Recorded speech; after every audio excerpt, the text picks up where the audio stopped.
Morning students. Previous class में हमने आपको 6th लेसन स्टार्ट किया था। काका कालेलकर जीवनी हमने आपको पढ़ाई थी। आज हम लेसन स्टार्ट करेंगे निष्ठा मूर्ति कस्तूरबा। ठीक है, ध्यान देंगे सब।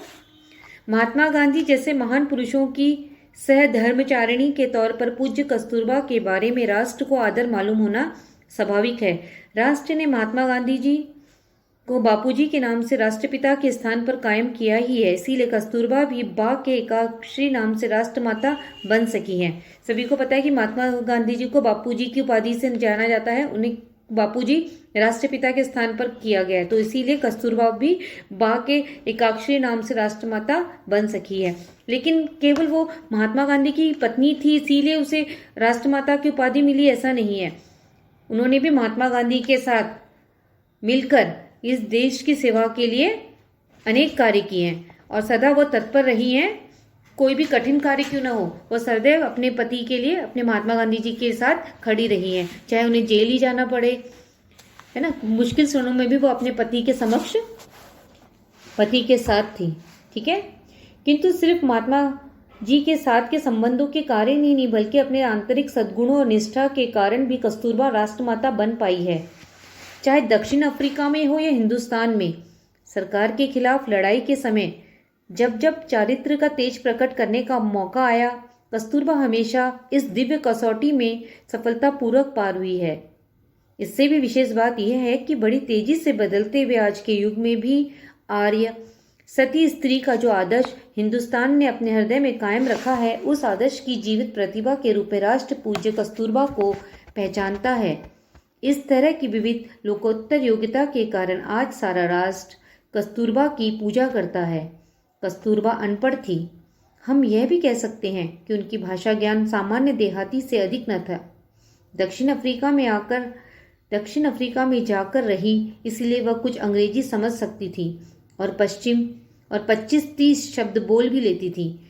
मिस्टर एंड्रूज जैसे कोई विदेशी मेहमान के घर आने पर उन शब्दों की पूंजी से वह अपना काम चला लेती और कभी कभी तो उनके उस संभाषण से विनोद भी पैदा हो जाता है।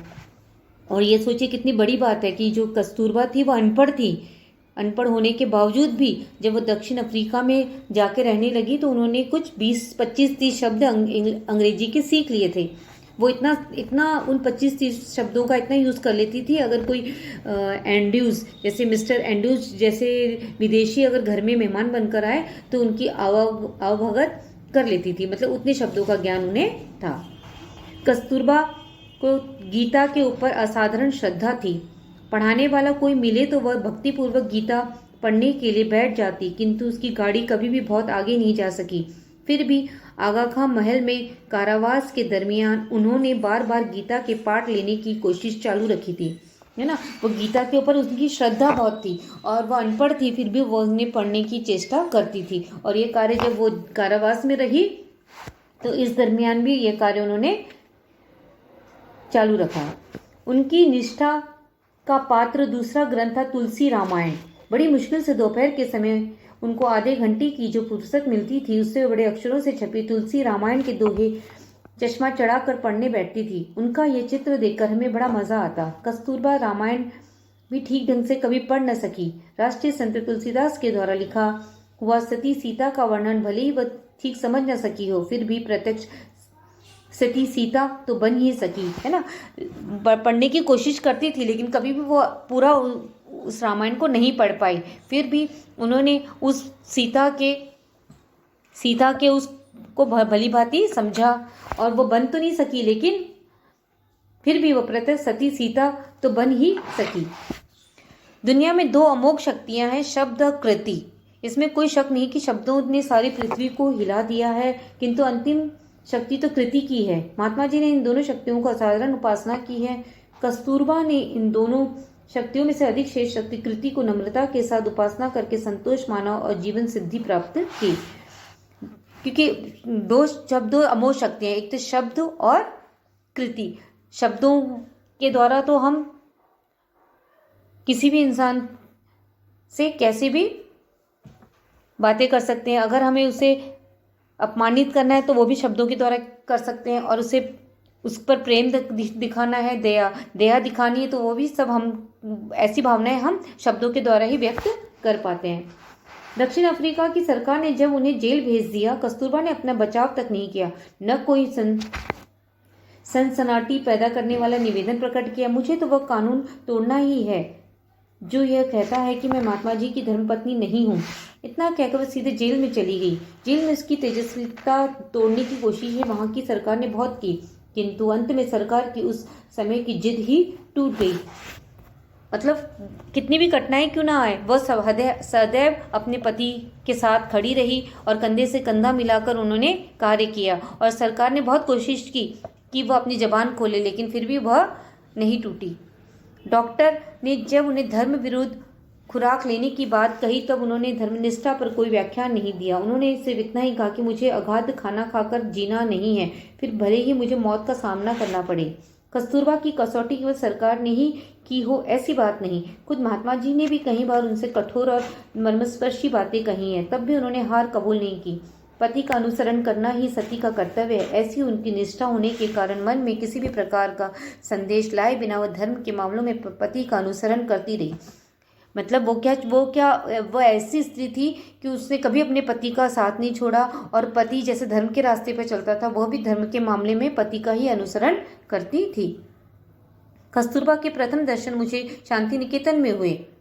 किसे? मतलब लेखक को, जिन्होंने लिखा है। उनके कब दर्शन हुए? जब वो शांति निकेतन में थी। सन 1915 के प्रारंभ में जब महात्मा जी वहां पधारे थे, तब स्वागत का समारंभ पूरा होते ही सब लोगों ने सोने की तैयारी की। आंगन और बीच एक चबूतरा था। महात्मा जी ने कहा कि हम दोनों यहीं सोएंगे। अगल बगल बिस्तर बिछाकर बापू और बा सो गए और हम सब लोग आंगन में आसपास अपने बिस्तरों बिछाकर सो गए। उस दिन मुझे लगा मानो हमें आध्यात्मिक माँ बाप मिल गए हैं। उनके आखिरी दर्शन मुझे उस समय हुए जब वह बिड़ला हाउस में गिरफ्तार की गई थी। महात्मा जी को गिरफ्तार करने के बाद सरकार की ओर से कस्तूरबा को कहा गया, अगर आपकी इच्छा हो तो आप भी साथ चल सकती हैं। बा बोली, अगर मुझे गिरफ्तार करे तो मैं आऊंगी, वरना आने की मेरी तैयारी नहीं है। महात्मा जी जिस सभा में बोलने वाले थे, उस सभा में जाने का उन्होंने निश्चय किया था। पति के गिरफ्तार होने के बाद उनका काम आगे चलाने की जिम्मेदारी बा ने कई बार उठाई। अक्सर मतलब जब महात्मा गांधी जी को जेल हो जाती थी तो उनके द्वारा छोड़े गए कार्य को बा ने ही संभाला। शाम के समय जब वह व्याख्यान के लिए निकल पड़ी, सरकारी अमलदारों ने आकर उनसे कहा, महात्मा जी, सरकार का कहना है कि आप घर पर ही रहें, सभा में जाने का कष्ट न उठाएं। बा ने उस समय उन्हें न देश सेवा का महत्व समझाया और न ही उन्हें देशद्रोह करने वाले तुम कुत्ते हो कहकर उनकी निर्वसना की हो। उन्होंने एक ही वाक्य में सरकार की सूचना का जवाब दिया, सभा में जाने का मेरा निश्चय पक्का है और मैं जाऊंगी। जब महात्मा गांधी जी को गिरफ्तार किया गया तो उनके द्वारा छोड़ी गई सभा का संबोधन करने के लिए कस्तूरबा जा रही थी, लेकिन सरकार के वहां से ऑर्डर आया कि वहां उन्हें नहीं जाना है। फिर भी उन्होंने एक ही जवाब दिया कि सभा में जाने का मेरा निश्चय पक्का है और मैं जाऊंगी। मतलब किसी भी महात्मा गांधी जी जिस रास्ते पर चलते थे, चाहे वो कठिन हो चाहे कैसा भी हो, वो भी उस रास्ते में उनके साथ सदैव खड़ी रही, तत्पर रही। ठीक है, आज के लिए इतना काफी है। अगले क्लास में हम आपको आगे का पढ़ाएंगे। क्लियर?